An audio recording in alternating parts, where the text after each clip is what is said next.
Good afternoon everyone. चलो let's start with your exercise 4.4। 4.4 के कुछ बेसिक कंसेप्ट है जहाँ पे हम लोग ये सीखेंगे कि एप्लीकेशंस क्या होता है डेरिवेटिव का इन इकोनॉमिक्स। ठीक है, मतलब यहाँ पे कुछ आप डिमांड सप्लाई ये सारी चीज़ों के बारे में बात करोगे। ठीक है, डिमांड सप्लाई कॉस्ट हो गया, प्रॉफिट हो गया।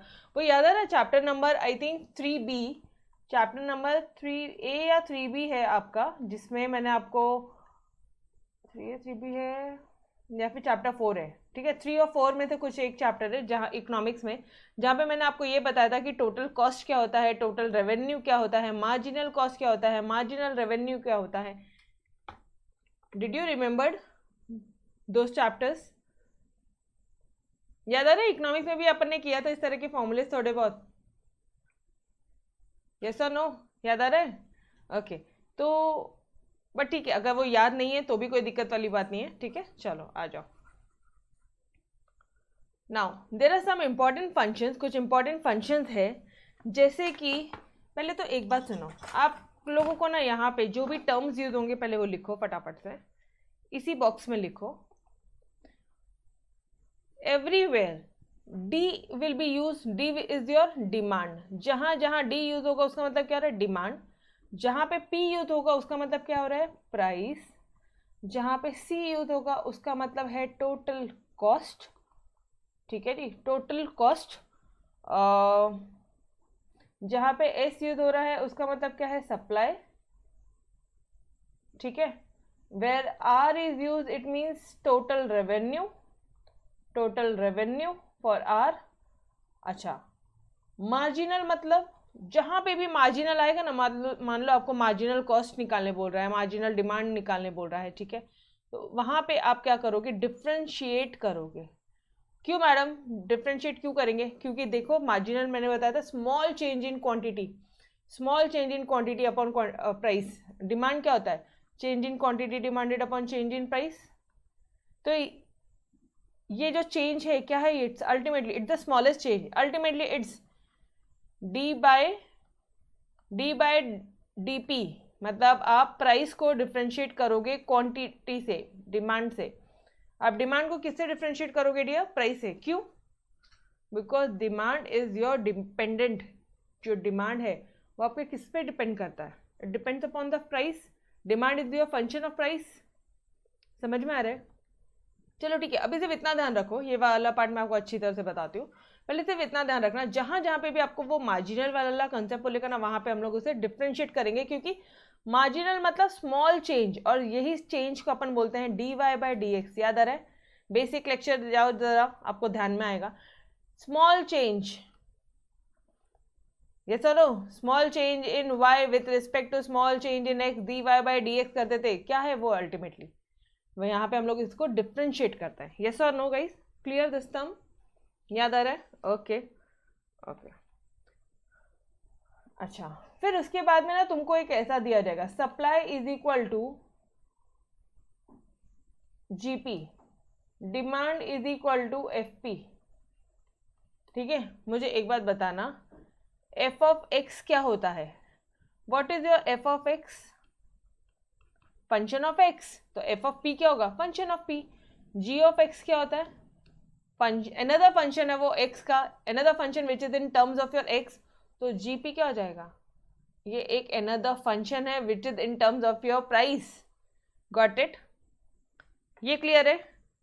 इसको कैसे अंडरस्टैंड करते हैं? तो ये कहीं पे रफ में ऐसे लिख के रखो। डी क्या होता है? डिमांड होता है। पी क्या होता है? प्राइस होता है। C total cost, S supply, R revenue, M जहाँ पे जहाँ जहाँ मार्जिनल आएगा वहाँ वहाँ डिफ्रेंशिएट करना ही है। क्यों मैडम? क्योंकि change in X, change in Y upon change in X है। ठीक है, तो जो चेंज होता है उसी को आप D Y by D X ही तो बोलते हो। ठीक है, ये मैंने ऑलरेडी बेसिक्स के लेक्चर में आपको कवर किया। Okay, and this is your functions of, function है, ये फंक्शन ऑफ प्राइस है। जैसे फंक्शन ऑफ एक्स था, फंक्शन ऑफ प्राइस है। अब ये क्यों है ये अभी बाद में मैं आपको बताती हूँ। ठीक है, प्लीज टेल मी, ये पार्ट आपको समझा क्या? This part clear? Everyone clear है? Okay, now there are some important functions economics में जो हम लोग रेगुलर बेसिस पे यूज करना है, विच इज योर से डिमांड फंक्शन क्या हो जाएगा? What will be your demand function? क्या हो जाएगा demand function guys? Demand function क्या होगा? डिमांड किस पे डिपेंडेंट होता है? जैसे हम लोग y बोलते थे, y is with respect to x हम लोग डिफ्रेंशिएट कर देते हैं वी से कि भाई y जो है is your F X. Y क्या था आपका? एफ ऑफ एक्स था, कुछ फंक्शन थे x में, तो y आपका x जो था वो इंडिपेंडेंट वेरिएबल था, y जो था वो डिपेंडेंट वेरिएबल था। y is dependent on x, इसलिए आप क्या करते थे? y को डिफ्रेंशिएट करते थे with respect to x। But हमारे केस में डिमांड हमेशा प्राइस पे डिपेंड होता है, यस और नो? मतलब can I say demand is dependent on price? तो can I say demand with respect to price? Differentiate करेंगे हम लोग डिमांड को प्राइस के कम टर्म्स में, यस और नो? समझ में आ रहा है? डिमांड को किससे डिफ्रेंशिएट करोगे? प्राइस के टर्म्स में। क्यों? क्योंकि जो डिमांड है वो डिपेंडेंट होता है तुम्हारे प्राइस पे, सिंपल, डन। ओके, तो डिमांड क्या हो जाएगा? फंक्शन ऑफ पी एक्स है, ठीक है, demand is function of P x. अच्छा, मार्जिनल डिमांड मतलब डिफ्रेंशिएट करो इस डिमांड को, ये जो डिमांड आया ना इसी डिमांड को डिफ्रेंशिएट करो with respect to your price, ये हो जाएगा तुम्हारा मार्जिनल डिमांड। डिमांड क्या होगा? फंक्शन ऑफ प्राइस, और मार्जिनल बोला तो जहां जहां मार्जिनल है वहां वहां पे वो है आपका differentiation. Clear? Now supply function, again उसका वो भी कुछ फंक्शन है with respect to price, okay, कुछ दिया होगा आपको। मार्जिनल सप्लाई निकालना है तो D by D P of S, क्योंकि supply is also dependent on, dependent है वो प्राइस पे, तो कहना है से सप्लाई को डिफ्रेंशिएट करूं मैं विथ रिस्पेक्ट टू पी, वही तो किया, D by D P of S. Clear everyone? ये दो पार्ट क्लियर है, डिमांड फंक्शन, सप्लाई फंक्शन, और उसी के नीचे तुम्हारा मार्जिनल डिमांड, सप्लाई डिमांड, ये भी क्लियर है, marginal supply, yes, third, okay. Now अब बात आती है तुम्हारे कॉस्ट फंक्शन की। कॉस्ट क्या होता है यार? अब तुम्हारा देखो फंक्शन बोल रहे हो आप, obviously it will be in terms of your x, ठीक है, जहां पे एक्स क्या हो जाएगा तुम्हारा, लेट से कि एक्स है तुम्हारा नंबर ऑफ क्वांटिटी प्रोड्यूस, तुमने कुछ 1000 क्वांटिटीज अगर आपने प्रोड्यूस किया, एक्स क्या है? नंबर ऑफ क्वांटिटीज प्रोड्यूस्ड, तो कॉस्ट कितना हो जाएगा? जितनी क्वांटिटी, मुझे बताओ टोटल कॉस्ट निकालना है, टोटल कॉस्ट फंक्शन निकालना है, ये क्वांटिटी कितनी प्रोड्यूस किया, कितना पेन प्रोड्यूस किया, और उस एक पेन की कॉस्ट, ये क्या हो जाएगा तुम्हारा? जितने कॉस्ट पेन प्रोड्यूस किया उसी के बेसिस पे ही होगा, तो this will be your function of number of units produced, yes और नो? अरे बाबा, जैसे डिमांड प्राइस पे डिपेंडेंट था, जैसे आपका डिमांड जो था वो प्राइस पे डिपेंडेंट था, तो तुम्हारा जो कॉस्ट है वो नंबर ऑफ यूनिट्स प्रोड्यूस पे डिपेंडेंट है या नहीं है? बोलो, ये समझा? टोटल कॉस्ट कितना आएगा? कितने यूनिट बनाए वो बता दो, हम आपको टोटल कॉस्ट निकाल देंगे तुरंत के तुरंत, अभी के अभी, यस और नो? तो मार्जिनल कॉस्ट क्या हो जाएगा? वापस से वही, किस पे डिपेंडेंट है वो? एक्स पे, तो किससे डिफ्रेंशिएट करोगे आप? मार्जिनल वर्ड आया मतलब डिफ्रेंशिएट होगा D by D X of C, D by D X of C, जहां जहां मार्जिनल वहां वहां डिफ्रेंसिएशन, और किस पे डिपेंडेंट है? एक्स से, तो D by D X of, अगर प्राइस पे होता था तो डी बाई डी पी, अगर एक्स पे है तो D by D x. Clear everyone? गई थी फॉर्मूले में बहुत कंफ्यूजन होता है, इसलिए बेहतरीन तरह से एक बार ये फॉर्मूले समझ लो, ठीक है? ओके, नाउ ये तो हो गया यार, मार्जिनल कॉस्ट हो गई अपनी, ओके, मार्जिनल कॉस्ट हो गई। अभी हम लोग निकालते हैं एवरेज कॉस्ट क्या होती है। एवरेज कॉस्ट क्या होती है, ये कैसे निकालेंगे? एवरेज कॉस्ट कैसे निकालते हैं? ऑन एन एवरेज, एक पेन की मुझे कॉस्ट बताओ, ऑन एन एवरेज कितना कॉस्ट है तुम्हारा, कैसे निकालोगे? कि टोटल कॉस्ट कितना है और टोटल यूनिट कितनी है, ठीक है? मान लो तुम्हारी फैक्ट्री में तुमको 5 लाख रुपए का खर्चा लगा, तो वो हो गई तुम्हारी टोटल कॉस्ट, और तुमने वो 5 लाख में 5 लाख रुपए से, वो 5 लाख रुपए से आपने 10,000 पेन बनाए हैं, तो टोटल कॉस्ट कितनी हो गई? ये जीरोस कैंसिल हो जाएंगे, ये 4 जीरो कैंसिल हो जाएंगे, एवरेज कॉस्ट कितनी हो गई? एक पेन की कॉस्ट कितनी हो गई डियर? 50 रुपीज। ये तो कॉमन सेंस है, यहाँ पे कोई डेरिवेटिव नहीं चल रहा है, इट्स योर बेसिक फॉर्मूलाज, ठीक है? दिस इज योर इकोनॉमिक्स वाला फॉर्मूला चल रहा है। क्लियर है ये part? Average cost is your total cost divided by total number of quantities produced. On an average per pen की कॉस्ट निकाल लिया आपने यहाँ पे। Clear? Okay, so let's move on to your next topic जो कि है आपका रेवेन्यू। रेवेन्यू को किससे डिनोट किया है? आर से। आर मतलब टोटल रेवेन्यू। ओके, मुझे एक बात बताना, टोटल इनकम क्या होगी? हम लोग ये पेन मैन्युफैक्चर कर रहे हैं, टोटल रेवेन्यू क्या होगा? गाइस बहुत सिंपल सा कंसेप्ट है। रेवेन्यू ये जितना पेन अपन ने मार्केट में बेचा इनटू प्राइस।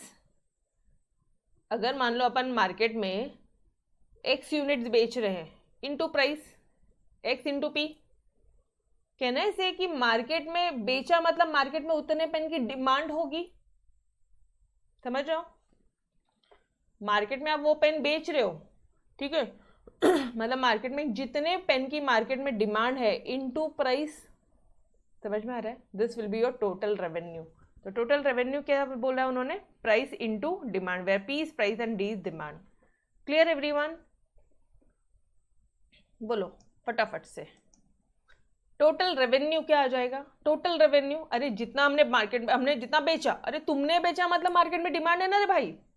तो कहना है कि प्राइस इनटू डिमांड, यस और नो? तोड़। ओके, नाउ एवरेज रेवेन्यू निकालने बोला तो कैसे निकालोगे? What will be your average revenue? On an average revenue बता दो। सिंपल, सिंपल है, बहुत सिंपल है। रेवेन्यू टोटल जितना रेवेन्यू आया एंड टोटल जितना डिमांड आ रही है गुड्स की, total income upon total demand. ठीक है, वो जाएगा तुम्हारा ऑन एन एवरेज रेवेन्यू। वापस से कहाँ बताऊँ? ये मिटा दूँ अभी, ये पार्ट मिटा दूँ? ये सब तो बहुत बेसिक्स था, ठीक है, इसमें कोई दम नहीं है। ये भी आपने लिख लिया, इसको भी मिटा देती हूँ अभी।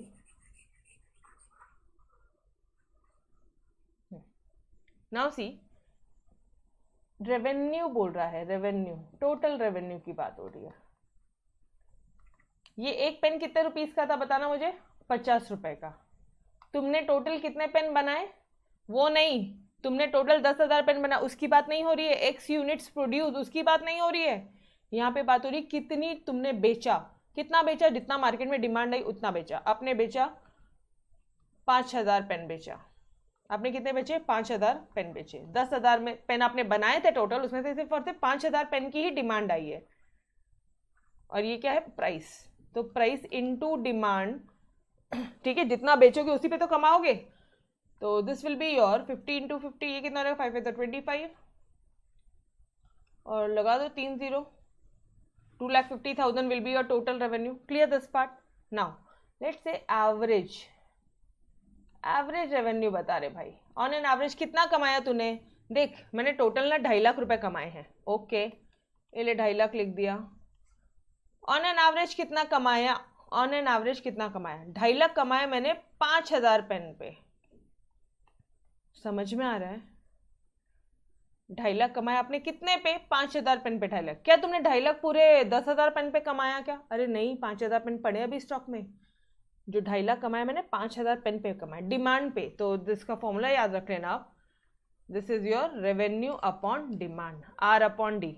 और आर क्या हो जाता है आपका? अभी आपने देखा प्राइस इंटू डिमांड, लिखो यहाँ पे पीडी, पीडी अपॉन डी, ये डी डी कैंसिल। तो can I say your average revenue is equal to price? Can I say your average revenue is equal to your price? Done everyone? Clear है यहाँ तक? Average revenue is equal to price. Guys this is the formula which you have to by heart. और चिंता मत करो, ये जो chapter है थोड़ा सा बड़ा है, ठीक है। You have something I think 12-13 question in this chapter, but बहुत शांति से, बहुत शिद्दत से करेंगे। सिर्फ इतने फॉर्मूले देखेंगे और कुछ क्वेश्चंस करेंगे।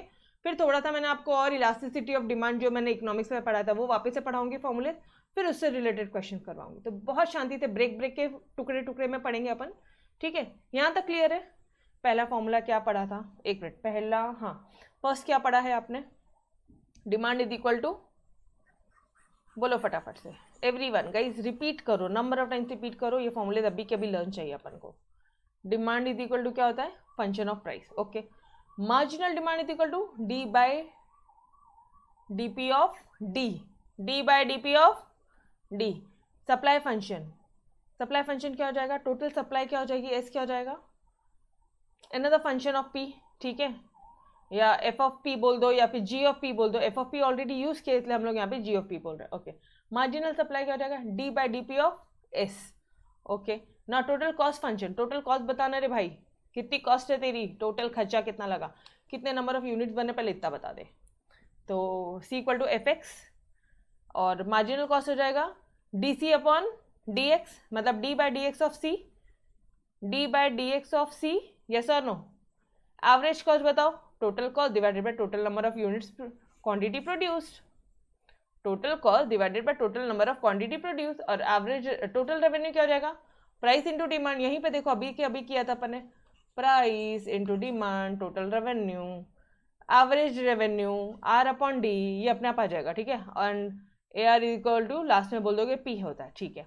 Now tell me guys total profit क्या आएगा, टोटल प्रॉफिट जो अभी के अभी अपन ने प्रीवियस एक्सरसाइज में लास्ट क्वेश्चन किया, टोटल प्रॉफिट क्या होता है, total revenue minus total cost, yes और नो। और रेवेन्यू क्या होता है, जिस प्राइस में तुम बेच रहे हो, कि selling guys x into selling price per unit minus कितना यूनिट्स तुमने बेचा है और कितना उसका सेलिंग प्राइस है, minus X into cost price per unit. ये अभी क्या ना अपने टोटल प्रॉफिट निकाला था, याद है, बट इतना ध्यान रखना, यस टोटल प्रॉफिट को आप बोलोगे पाई से डिनोट करते हो, किससे डिनोट करते हो, पाई से, ठीक है, it's notation to denote. Done everyone, सिर्फ 4 फॉर्मूलेस किए, कितने किए अपन ने, सिर्फ 4 किए, सिर्फ 4 किए। डिमांड फंक्शन ऑफ प्राइस से तुम्हें ऑलरेडी पता था, सप्लाई भी फंक्शन ऑफ प्राइस से तुम्हें ऑलरेडी पता था, कुछ नया नहीं था। हाँ, मार्जिनल डिमांड मार्जिनल सप्लाई नया था, जहाँ पे डिफ्रेंशिएट करोगे with respect to price. Done, 2 formulas done, ठीक है। Now third part, total cost function, cost बोल रहा है, खर्चा बोल रहा है, खर्चा कितना नंबर ऑफ यूनिट प्रोड्यूस किया वो बता दे, C equal to F X, तो D by D X of C, ये जाएगा तुम्हारा marginal cost. Done, average cost से आ जाएगा total cost divided by total number of units produce. Done, मतलब सी बाय एक्स, तो एवरेज कॉस्ट क्या आ जाएगा, सी बाय एक्स, यहाँ पे देखो जरा, C by X average cost, C upon X average revenue. Revenue किस पे डिपेंड करता है बताना मुझे, एवरेज रेवेन्यू किस पे डिपेंड करता है, रेवेन्यू डिपेंड करता है तुम्हारे डिमांड पे, रेवेन्यू कितने गुड्स की डिमांड आई उस पे, तो आर अपॉन डी, जो जिस पे डिपेंड करता है उसको उससे डिवाइड कर लो, एक और शॉर्टकट ले लो, ठीक है, कंफ्यूज मत होना, बस आंसर्स गलत मत। और प्रॉफिट तो तुम्हें पता है, revenue minus cost. Done everyone, third formulas learn हुए अभी के अभी, क्लास में फॉर्मूलेज लर्न हुए everyone, yes, okay. So guys let's start with your, बाकी का कंसेप्ट मैं आपको बाद में बताती हूँ, ठीक है। नाउ एक्सरसाइज 4.4 का first question, the demand function of a commodity at price P is given as, अच्छा ये है आपका demand function at price P, okay. Check whether it is increasing और डिक्रीजिंग फंक्शन, ये आपको चेक करके बताना है कि वो इंक्रीजिंग फंक्शन है या डिक्रीजिंग फंक्शन है। लिखोगे गिवन, लिखोगे क्या, लिखोगे कि द डिमांड फंक्शन इज, ये डिमांड फंक्शन है, वो फंक्शन इंक्रीजिंग है या डिक्रीजिंग है, उसके लिए आप क्या करते हो, ग्रेटर देन 0 होगा, F dash x greater than 0 होगा तो तुम बोलोगे इंक्रीजिंग, और F dash x less than 0 होगा तो तुम बोलोगे डिक्रीजिंग। याद आ रहा है लेक्चर, याद आ रहा है एवरीवन, ये कंसेप्ट याद आ रहा है, यस और नो। दिव्या, अगर आपने लेक्चर्स अटेंड नहीं किए तो मैं आपको बता दूं, अगर एफ ऑफ एक्स मतलब D Y by D X अगर ग्रेटर देन 0 होता ना तो आप उसे बोलते हो वो इंक्रीजिंग फंक्शन है, और अगर वो लेस देन 0 होता है तो आप उसे बोलोगे डिक्रीजिंग फंक्शन। अभी सिर्फ अगर किसी ने भी, कोई भी ऐसा बच्चा है जिसको पहले का कंसेप्ट याद नहीं आ रहा है या लेक्चर्स नहीं अटेंड किए, तो dear this is the rule, ठीक है। अब क्लियर है, तो अब हम लोग क्या करेंगे, इसको डिफ्रेंशिएट करेंगे डी बाई डी पी से। Madam D by D x से क्यों नहीं, अरे यार एक्स आपका क्या है, नंबर ऑफ यूनिट्स प्रोड्यूस्ड है, उससे करूँगी क्या, वो तो कॉस्ट पे डिपेंडेंट होता है, तो कॉस्ट को मैं with respect to x differentiate करूँगी, डिमांड को तो विद रिस्पेक्ट टू प्राइस ही करने वाली हूँ, because demand is dependent on your price. तो D by D P of 40 कितना हो जाएगा 0, एंड 5/8 कॉमन निकल जाएगा, D by D P of P, ध्यान से देखना, D by D P of -5/8p ऐसा दिया है, ठीक है। तो यहाँ पे d/dp, ये -5/8 को कॉमन निकाल लूँ क्या, बाहर निकल जाएगा। ku का रूल याद आ रहा है, d/dp of p 1, d/dx of x guys 1, तो ये solution will be -5/8। Done everyone, clear है यहाँ तक एवरीवन? यस। तो मुझे बताना -5/8 मतलब is it your less than 0 और more than 0? F of X less than 0 है तो बोलोगे डिक्रीज है, इसको बोलोगे इंक्रीजिंग फंक्शन है। लेस देन 0 है तो लिखो therefore the given function is decreasing function. Done, first question clear, simple था। Third, okay okay, so guys first question done. Now let's start with your second question. Second question क्या बोल रहा है, अच्छे से रीड आउट करेंगे। The price P for demand D is given as, price P होती है, पता है, डिमांड को D से डिनोट करते हो, पता है, is given as P equal to A। Okay, find D, D निकालो, D equal to question mark when price is increasing, मतलब price is an increasing function, yes और नो? प्राइस जो है तुम्हारा इंक्रीजिंग फंक्शन रहेगा, बोलो, ठीक है। नाउ प्राइस किस पे डिपेंडेंट है, प्राइस किस पे डिपेंडेंट है गाइस? मुझे एक बात बताना, आपने हमेशा अपन dy/dx करता है, बट कभी dx/dy निकाला है क्या? dx/dy कभी निकालना सीखा है? किया है? ऐसे भी क्वेश्चंस किए हैं, यस और नो? किए हैं, ओके। तो अब यहाँ पे ध्यान से देखना, वही चीजें हैं, वही चीजें, कंफ्यूज नहीं होना बस। The price P for demand is given as, okay, P दे दिया है आपको 183 + 120D - 3D²। मुझे सिर्फ एक बात बताओ, ये जो प्राइस है ये किस पे डिपेंड होता है? डिमांड पे डिपेंड होता है, ठीक है। तो तुम इसको किससे डिफ्रेंशिएट करोगे? d/dd of P। अरे समझ में आया क्या, यस और नो? यही तो होगा ना, बस अब जैसे क्वेश्चन करते हो करो, बिकॉज यहाँ पे भी D है, D के टर्म्स में ये सब क्वेश्चन, और यहाँ पे भी D है, चलेगा। मतलब ऐसा मान लो ऊपर भी x है और d/dx ऑफ x ही कर रहे हो आप, क्लियर। नाउ 183 का क्या कांस्टेंट है मैडम? 0, हाँ जी। 120D मतलब 120, और ये -3D² मतलब 3 तो बाहर जाएगा, D² का हो जाएगा 2D, 2x, ठीक है, x² का 2x। चलो जी, अब क्या करोगे आप? -6D + 120 is equal to your d/dd of dp। बोल दिया, क्या बोल दिया? प्राइस जो है वो इंक्रीजिंग है, इंक्रीजिंग मतलब है, मतलब ये जो तुम्हारा d/dd ऑफ p निकाला है आपने, ये ग्रेटर देन 0 होगा, यस और नो? लिख लो फटाफट से, -6D + 120 ग्रेटर देन 0, यहाँ से 6 कॉमन निकाल रहे अपन, -6 कॉमन निकाल दे, चलो ऐसे 6 कॉमन निकाल लो, तो क्या हो जाएगा ये -d, और ये क्या हो जाएगा 6 × 2 = 12, 20 ग्रेटर देन 0, ये 6 जाएगा तुम्हारा राइट हैंड साइड, तो क्या हो जाएगा 0, तो ये हो जाएगा -d + 20 ग्रेटर देन 0। नाउ अगर यहाँ से हम लोग माइनस कॉमन निकाले तो क्या हो जाएगा? तो भी सेम आना है, ठीक है। अब ये क्या हो जाएगा, जो -d है ऐसे लिख लो, -d ग्रेटर देन -20, ये 20 इधर चला जाएगा तो क्या हो जाएगा? Opposite side,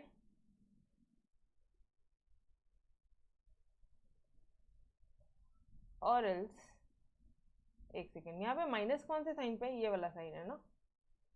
can I write as your 20 को मैं अगर ये -d को यहाँ भेजूँ तो ये d होगा क्या? यस और नो? यही आएगा। अब एक चीज नोटिस करना, जो बीच वाले जो ग्रेटर देन साइन है वो कभी चेंज नहीं होते हैं, ठीक है, ये बहुत बच्चों के मन में एक मिसकंसेप्शन होता है कि अच्छा माइनस साइन का इधर जाएगा तो ऐसा कुछ नहीं होता है, ठीक है। तो ये देखो जरा, greater than greater than greater than greater than greater than, यहाँ पे माइनस डी था तो हमने उसे डी लेके गए। Now can I write it as your D, D की तरफ क्या है, लेस देन साइन है, लेस देन 20 लिख दूँ। अब मैंने साइन चेंज किया क्या, अरे डी की तरफ टोक है उसकी, चोच है उसकी, तो ये ना डी की तरफ चोच कर दी ना, वही तो लिखा है D equal to 20, therefore price is increasing for D greater than 20। समझ में आया? यस और नो? डन। प्रेजेंटेशन एक बार देखोगे आप पूरा कि भाई given price function is this, फिर डिफरेंशिएट करोगे, यहाँ लिखो differentiating with respect to D on both the sides, फिर since price is an increasing function, मतलब DP by D D is greater than 0, increasing बोल रहा है ना तो ग्रेटर देन 0, बस बाकी तो अपन ने सॉल्व ही किया, ठीक है। चलो थर्ड वाले क्वेश्चन की तरफ आते हैं। Total, the total cost function, cost दे दिए तुम्हें, of product for production of x article is given as, ये टोटल कॉस्ट फंक्शन है, ठीक है। Find the value of x अगर total cost is decreasing, same question है, फटाफट से क्या करोगे,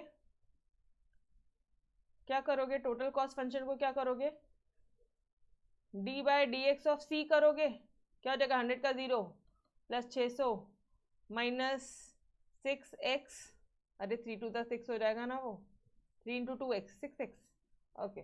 नाउ डिक्रीजिंग बोला है तो मैं तुरंत यहाँ पे लिख दूँ क्या, डिक्रीजिंग मतलब लेस देन 0 होना चाहिए, लेस देन 0 होना चाहिए, बस 600 माइनस एक्स लेस देन 0, 6 इसमें से 6 को कॉमन निकाला, 100 माइनस 6 माइनस एक्स हो जाएगा, ये लेस देन 0, 6 उधर के साइड जाएगा, ये जो 6 है ये सेम क्वेश्चन है गाइस, सेम क्वेश्चन है, ठीक है, कुछ भी नया नहीं है।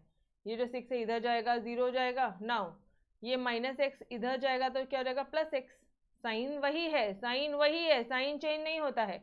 अच्छा यहाँ पे एक्स की तरफ मुंह खुला है उसका, तो ये लो एक्स की तरफ मुंह ओपन करके X equal to X greater than 100, the total cost is decreasing for X greater than 100। Done everyone, simple था, कुछ भी टेक्निकल नहीं है यहाँ पे, सेम क्वेश्चन है, same as your question number 2। Done. Third बहुत easy, yes actually this exercise is very easy. Now manufacturing company produces X item, X item produce करता है, ठीक है, ऑब्वियसली वो भी हमें भी पता है कि एक्स जो है वो item number of units produce है।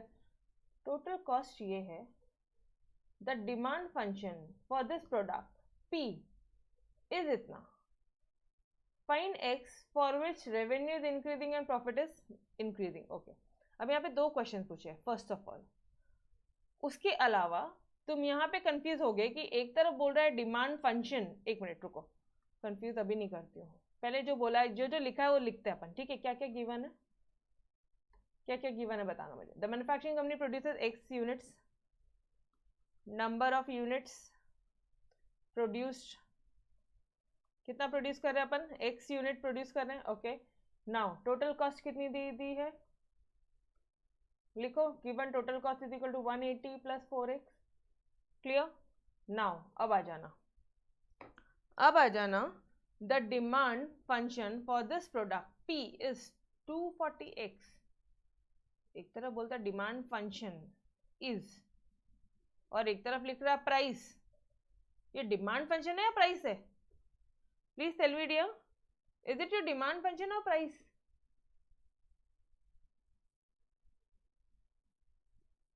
कंफ्यूज हो रहा है यहाँ पे, बोल रहा है the demand function of this product is, demand function बोल रहा है तो डी लिखो ना सर, पी क्यों लिख रहे हो, एग्जैक्टली है क्या, ध्यान से देखना। द डिमांड, अब आपको सॉल्यूशन बता रही हूँ, ठीक है। The demand function for this product P is, जो तुम्हारा प्राइस है is dependent on your x, price is a function of demand, can, अच्छा यहाँ पे एक्स क्या है, नंबर ऑफ यूनिट्स प्रोड्यूस, तो आप बोलोगे कि मैम प्राइस जो है वो डिपेंडेंट है नंबर ऑफ यूनिट्स प्रोड्यूस पे, नहीं, इसका मतलब ये है कि योर प्राइस, यहाँ पे लिख के दे रही हूँ मैं आपको, price is dependent on demand. कहना है कि उन्होंने जितने यूनिट्स, उन्होंने उतने ही यूनिट्स, मैन्युफैक्चरिंग कंपनी है, ये जो कंपनी है उन्होंने उतने ही यूनिट्स प्रोड्यूस किए होंगे जितनों की डिमांड होगी। इसने एक्स यूनिट्स प्रोड्यूस किए हैं, इसका मतलब है एक्स यूनिट्स की डिमांड होगी बॉस। तो इसका मतलब जो प्राइस है वो डिपेंडेंट क्या है, तुम्हारे डिमांड, मतलब यहाँ पे क्या है एक्स। तो ये जो है ना, ये एक्स तुम्हारा क्या है डियर, पता है, डिमांड है। यहाँ पे क्या है, यहाँ पे एक्स इज योर, समझ में आया? Did you understood this part? Your X is demand over here. Mark this question as important as it's confusing also. And छोटे से बस एक छोटी सी उसने एक काड़ी कर दी है बस क्वेश्चन में, और कुछ नहीं है। Clear everyone? The demand function for this product is P, मतलब प्राइस और डिमांड ही दिया है, और इसका मतलब एक जो है वो तुम्हारा डिमांड है। Done everyone? थर्ड, इसका मतलब जो प्राइस जो है, पी जो है वो डिमांड का है कि ही इस पे है, ये हमें पता है। और पी एक्स दिया है, पी और एक्स का रिलेशन दिया है कुछ, मतलब जो तुम्हारा एक्स है वो क्या है, वो डिमांड है। Clear everyone? समझ में आया? ये सत्यम,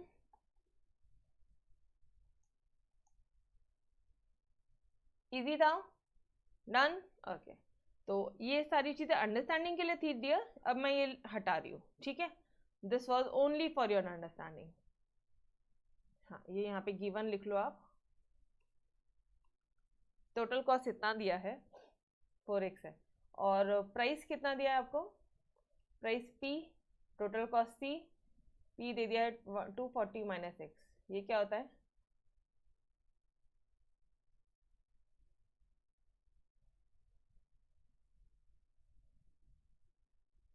ये क्या हो जाएगा,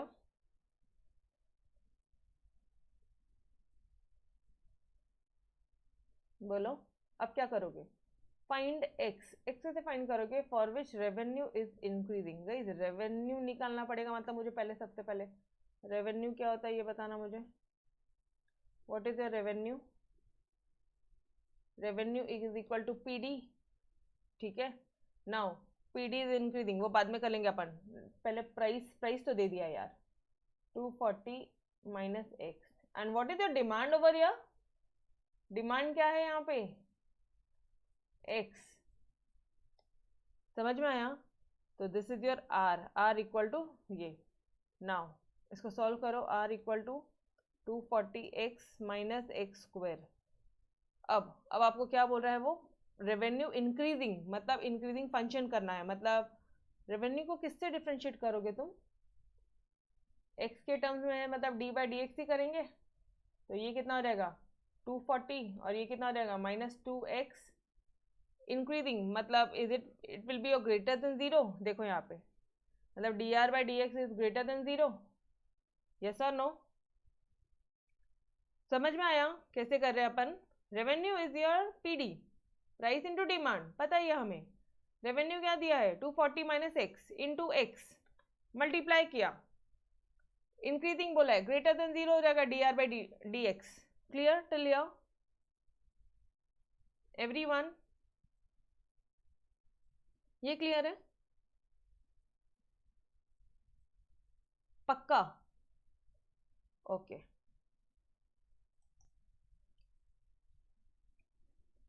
चलो नाउ अब क्या बोला उन्होंने कि सिंस रेवेन्यू, अच्छा प्रेजेंटेशन एक बार देख लो, let's see your total cost function R be the revenue, ये सी है, रेवेन्यू प्राइस इनटू डिमांड, आपने पूरे इसको, अच्छा प्राइस दिया था, डिमांड नहीं था, डिमांड एक्स ही तो है, पता है हमें, ठीक है? कैसे पता है, ये लाइन के थ्रू पता है। Clear? Okay. Now D R निकाल लिया, D R by D x निकाले, ये हमने भी निकाल लिया था, इसको ग्रेटर देन जीरो से इक्वेट करो, दो को कॉमन निकालो, क्या हो जाएगा ये,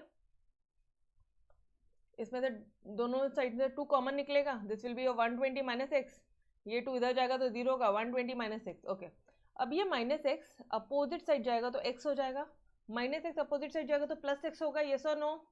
साइन चेंज नहीं करने का है, साइन चेंज नहीं करेंगे। अब एक्स के तरफ क्या है, उसकी चोच है, तो एक्स की तरफ चोच ही रहने देना और 120 लिख देना। therefore the revenue is increasing for x less than 120. Clear this part? Clear everyone? Simple है, यस और नो? ठीक है, सिर्फ आपको वैल्यू फाइंड करनी होती है. नाउ अब नेक्स्ट पार्ट क्या बोल रहा है, फोर्थ का नेक्स्ट पार्ट बोल रहा है कि जो तुम्हारा प्राइस है वो इंक्रीजिंग है. प्राइस इंक्रीजिंग है मतलब प्राइस दे दी है, ये इंक्रीजिंग है. सिंपल. प्राइस बोला है, अरे नहीं सो सॉरी, प्रॉफिट बोला है. सॉरी यार, इधर इतनी सारी लाइन थी. Profit is increasing. Profit, profit कैसे निकालू? Total revenue minus cost. What was your formula for profit function? चलो ऊपर प्रॉफिट बताना. Total revenue minus cost, yes और नो? वही चीज करोगे आप. रेवेन्यू क्या आया था आपका? ये आ गया था रेवेन्यू. ध्यान से देखना, revenue is was your 240x minus x square. ये रहा रेवेन्यू. कॉस्ट कितना दिया था क्वेश्चन में? कॉस्ट दिया था 180x प्लस 4x, और इन दोनों के बीच में क्या है? माइनस साइन है. रेवेन्यू का रेवेन्यू, कॉस्ट के बदले में कॉस्ट लिखा आपने. क्या क्या है? 240, ये था revenue, x minus x square minus cost. Cost है तुम्हारा 180 प्लस 4x.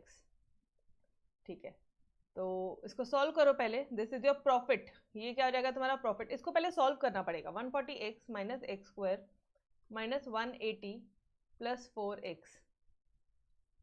कहीं पे कुछ होता है क्या एडलेस? यस होता है ना यार. ये और ये होता है, यस और नो?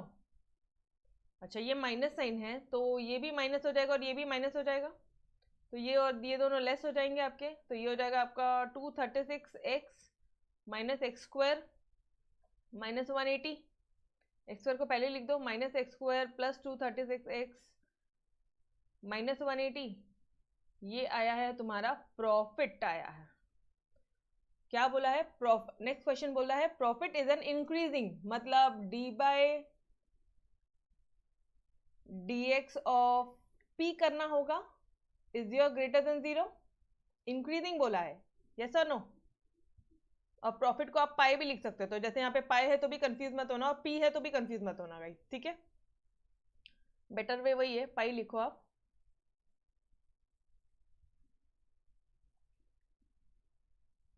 क्लियर? यहाँ तक समझा? अब क्या करेंगे आप, ये आपको पता है. तो D by D X of ये प्रॉफिट कितना आ जाएगा? अच्छा, ये माइनस एक्स स्क्वायर है.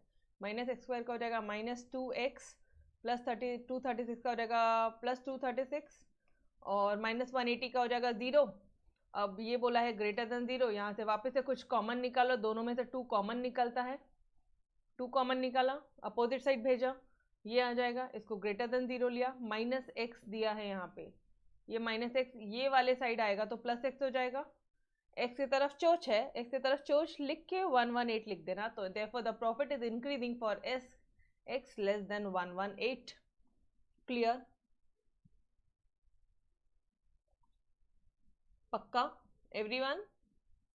सिर्फ यहाँ पे वो डिमांड एक्स जो है यहाँ पे डिमांड है, बस उतना एक हिंट, एक ट्रिक था, बाकी एवरीथिंग वाज सेम. ठीक है, तो ये क्वेश्चन थोड़ा सा इंपॉर्टेंट मार्क कर लो, एग्जाम में देख के ही जाना है. अभी के अभी लेक्चर्स के साथ इंपॉर्टेंट मार्क करो, अदरवाइज छूट जाएगा आपका. ठीक है, okay. For manufacturing x unit manufacture कर रहे हैं हम लोग. द लेबर कॉस्ट इज, क्या क्या गिवन है लिख लेते हैं. यहाँ पे x क्या है? Units manufactured. x क्या है? Units manufactured. पूरा लिखना, नंबर ऑफ यूनिट्स मैन्युफैक्चर्ड. ठीक है, लेबर कॉस्ट दे दिया आपको 150 माइनस 54x. प्रोसेसिंग कॉस्ट दे दिया है, okay. Processing cost X square. Price of each unit, price जो है हर एक यूनिट की is p. Okay, price of each unit दे दिया आपको, p is equal to 10,800 minus 4x² okay. Find the values of X. To find में क्या लिखोगे? एक्स क्या है तुम्हारा? Question mark. For which total जो कॉस्ट है वो डिक्रीजिंग है।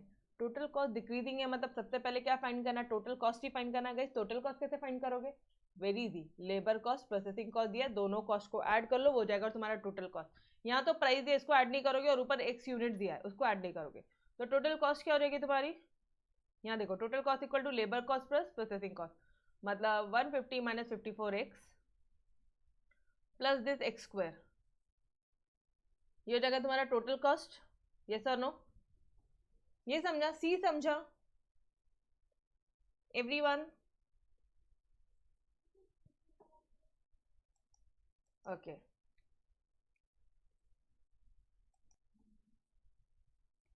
ओके। नाउ सी क्या हो गया तुम्हारा? Labour cost plus processing cost, ये लो दोनों ऐड कर लिया।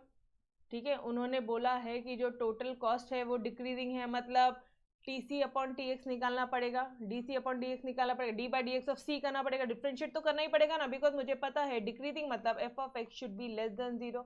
एफ ऑफ एक्स क्या है? D by D x. ठीक है, तो ये d c by D x किया, इसको डिफरेंशिएट किया, 150 का क्या आएगा? 0, माइनस 54x का क्या आएगा? माइनस 54, और x² का क्या आएगा? 2x। ये पार्ट क्लियर है? नाउ माइनस 54 प्लस 2x, यहाँ से भी 2 कॉमन निकल जाएगा। Okay, now this is R C, d C upon D x है ये अपना। डी सी upon D x decreasing function है, मतलब वो लेस देन 0 है। लो फटाफट से, 2 कॉमन निकला, 2 इधर गया, -27। अच्छा, यहाँ पे -27 है तो इसको यहाँ भेजना, तो x is your greater then 27। x, sorry, x less than है रे बाबा, लेस देन, इसको लेस देन बोलोगे ना, ग्रेटर देन थोड़ी ना बोलोगे। लेस देन 27 मतलब जो नंबर ऑफ यूनिट्स प्रोड्यूस करोगे तुम, ये नंबर लाइन है, तो 27 से कम प्रोड्यूस करोगे और ये 0 है। लेकिन मुझे बताओ, क्या नंबर ऑफ यूनिट्स कभी भी 0 से कम हो सकती है क्या? क्या माइनस में नंबर ऑफ यूनिट प्रोड्यूस करोगे आप? Can your number of unit be in minus? No, obviously. तो अब आप क्या बोलोगे? Also x greater than 0, x जो है वो 0 से बड़ा होना चाहिए और 27 से कम होना चाहिए। ठीक है, it's common sense, as X is number of units. Done. तो total cost is decreasing for X less than 27। चलो नेक्स्ट पार्ट की तरफ बढ़ते हैं। Revenue is increasing, revenue increase हो रहा है। रेवेन्यू इंक्रीज हो रहा है मतलब रेवेन्यू क्या होता है? पीडी। रेवेन्यू क्या होता है? यस और नो? तो रेवेन्यू इज इंक्रीजिंग मतलब प्राइस इनटू डिमांड। प्राइस तो दे दी थी तुम्हें, ये प्राइस दे दी थी आपको, और डिमांड क्या हो जाएगा? डिमांड यहाँ नहीं दिया है, उतने ही यूनिट्स। हम लोग क्या अज्यूम करेंगे यहाँ पे कि कंपनी उतने ही यूनिट्स प्रोड्यूस कर रही है जितने की डिमांड है। ये एक्स यूनिट्स ही प्रोड्यूस कर रही है जितने की डिमांड है। समझ में आ रहा है? तो demand will be again your x. ठीक है, तो ये हो गया तुम्हारा रेवेन्यू। इस एक्स को भी मल्टीप्लाई करो आप यहाँ तक। ये समझ में आ रहा है डियर? प्राइस दिया था, डिमांड नहीं दिया था, तो हमने क्या अज्यूम किया कि कंपनी उतने ही यूनिट्स प्रोड्यूस करेगी जितने की मार्केट में डिमांड है, जितने की बिकने वाले हैं। ना कि हम हमारे घर में रखने के लिए, स्टॉक करने के लिए कंपनी नहीं बना रही है, बेचने के लिए बना रही है, जितने की मार्केट में डिमांड है। Yes, clear this part? Okay, now अब आप क्या बोलोगे? सब एक्स के टर्म में तो D R by D x करोगे, ये हो जाएगा आपका।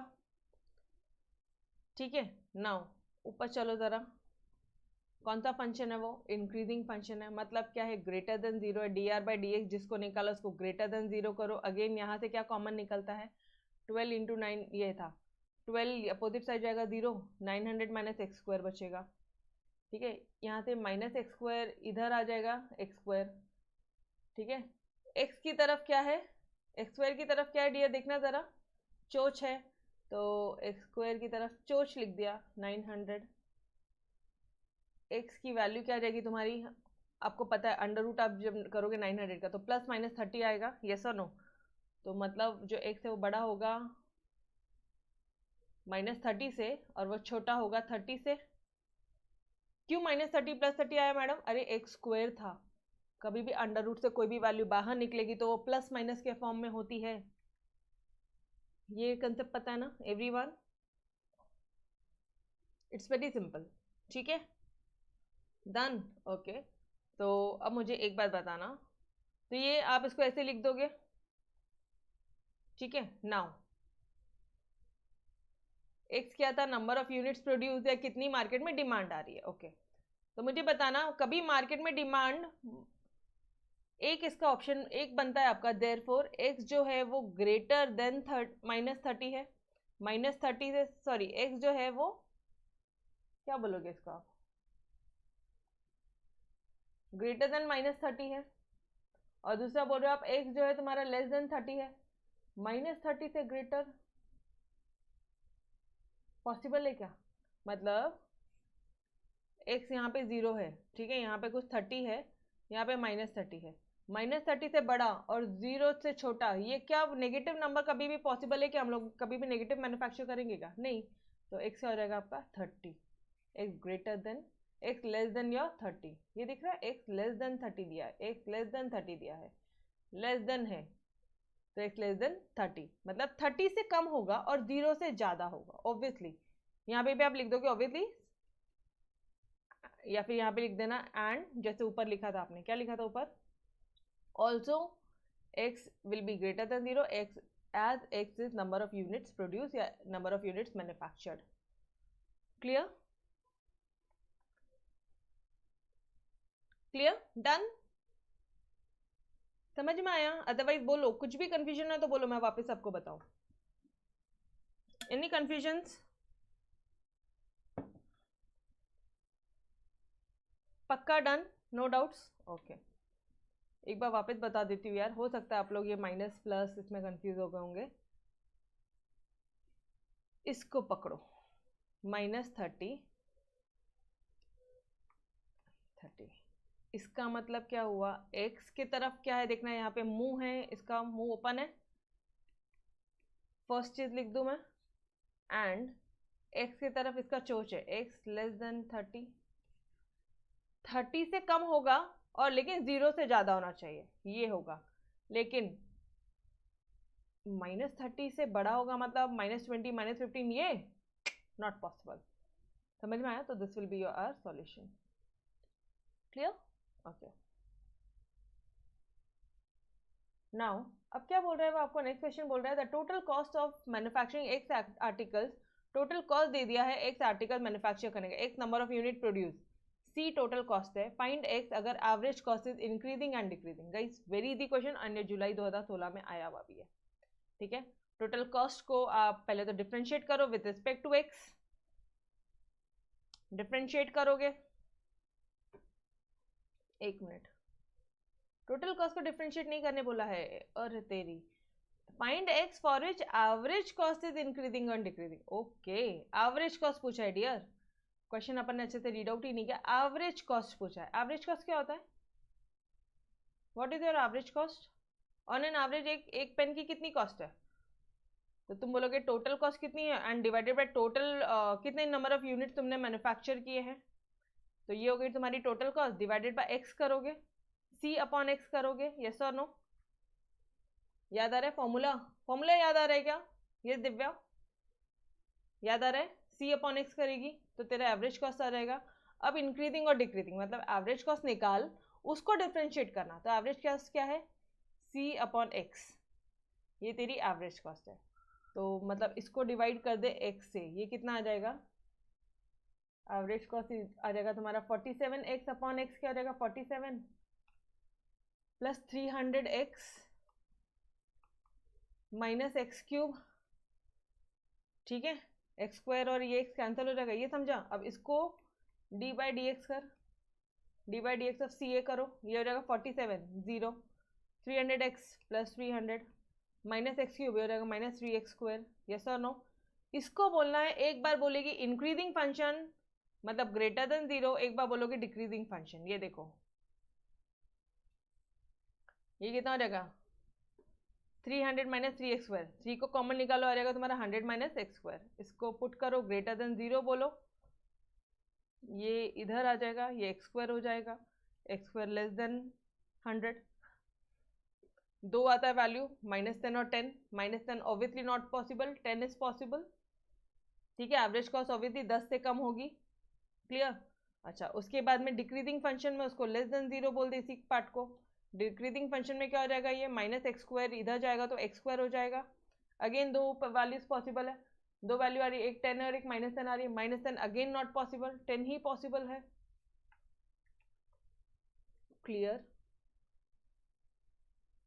Done, very simple and it's similar question. But इतना ध्यान रखना किसको उसने इंक्रीजिंग बोला और डिक्रीजिंग बोला, एवरेज कॉस्ट को बोला है। एवरेज कॉस्ट को उन्होंने इंक्रीजिंग और डिक्रीजिंग बोला, तो हमने एवरेज कॉस्ट निकाला C/X। क्लियर बेटा, पक्का समझा क्या ये बता, 100% समझा? Any doubt till here? एक बार और बता दूं, लास्ट वाला बताऊं? यस, देख आ जाओ इधर। मैंने क्या किया था, यहाँ पे देखो अपने सॉल्यूशन में, देखो इनको छोड़ो, अपना क्या आ रहा है, dCA/dx क्या आ रहा है बताना, 300 - 3x²। इसमें से 3 कॉमन निकालो तो 100 - 3x²। ये हो गया मेरा d/dx ऑफ CA। ठीक है, मतलब एवरेज कॉस्ट के लिए हमने CA लिखा है ना।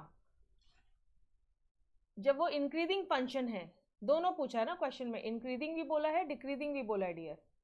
जब वो इंक्रीजिंग फंक्शन है मतलब ये क्या हो जाएगा, ग्रेटर देन 0 लेके सॉल्व करो। जब वो डिक्रीजिंग फंक्शन है तो लेस देन 0 लेके सॉल्व करो। तो अब मुझे बताना 3, ये जो 3 है ये अपोजिट साइड जाएगा तो 0 ही होना है, तो ये रहेगा 100 - 3x² ग्रेटर देन 0। ये 3x² यहाँ जाएगा तो 100 ग्रेटर देन 3x²। ठीक है, अब क्या हो जाएगा आपका, सॉरी 3 तो कॉमन निकाल लिया था रे, 3, ये 3 तो कॉमन निकाला ना, हाँ ये x² है, तो ऐसे गड़बड़ कैसे आ रहा है। ठीक है, ये हो गया x²। अब इसकी वैल्यूज कितनी निकलती है, 10 रूट होता है तो रूट से निकलेगा +-10, तो इसकी दो वैल्यूज आ रही है। तो आप बोलोगे, कैसे बोलोगे इसको, इसकी चोच x की चोच, इसको मैं प्रॉपर लिखती हूँ, x की चोच इधर x की तरफ है एंड 100। ठीक है, नाउ -10 आ रही है वैल्यू और 10 आ रही है, x समझ में आया कैसे करने का। -10 इज नॉट पॉसिबल डियर, कभी भी कॉस्ट माइनस में कैसे होगी, खर्चा नेगेटिव थोड़ी, लॉस में जाएगा क्या, खर्चा कर रहे हो पहले ही लॉस आ रहा है, ऐसे थोड़ी ना होगा। तो x से हो जाएगा आपका <10। Got it. तो और इसी वाले पार्ट में अगर इसको मैं डिक्रीजिंग फंक्शन बना दूं, मतलब 0 हो जाएगा ये। ठीक है, जहां पे भी आपने ग्रेटर देन 0 किया है वहां पे लेस देन 0 कर लो। अभी इसके लिए मैं यहाँ सॉल्व करती हूँ। ठीक है, डिक्रीजिंग फंक्शन को यहाँ सॉल्व करती हूँ, मतलब ये जगह तुम्हारा 100 - x² लेस देन 0। अब ये -x² यहाँ जाएगा तो क्या रहेगा, 100 लेस देन x²। x के तरफ मुंह खुला है, x² मुंह ओपन है देख उसका। ठीक है, तो 100। नाउ यू विल से, अब आप क्या बोलोगे, अगेन -10 एंड 10 लिखोगे, यहाँ पे x लिखोगे तो क्या हो जाएगा, ये समझ में आया?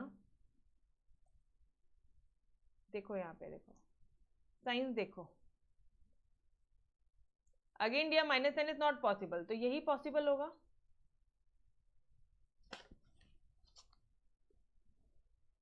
Clear, done, okay. तो गाइज अपन ने जितना बेसिक फॉर्मूले अपन ने पढ़े थे उतना पूरा अपने सॉल्व कर लिया है। नाउ फ्रॉम हियर 7 के बाद से पूरा आपका इलास्टिसिटी और marginal revenue, elasticity of demand वगैरह है। ठीक है, तो we will continue it in our next lecture. Alright, make sure आपको ये सारे क्वेश्चन एक बार प्रैक्टिस कर लो, थोड़े से कंफ्यूजिंग है, हल्के से 1.1% इज कंफ्यूजिंग, बाकी बहुत ईजी है। ठीक है, चलो तो तब तक के लिए अलविदा, मिलते हैं नेक्स्ट लेक्चर में नेक्स्ट फॉर्मूलेस के साथ। Bye bye everyone, take care, bye bye.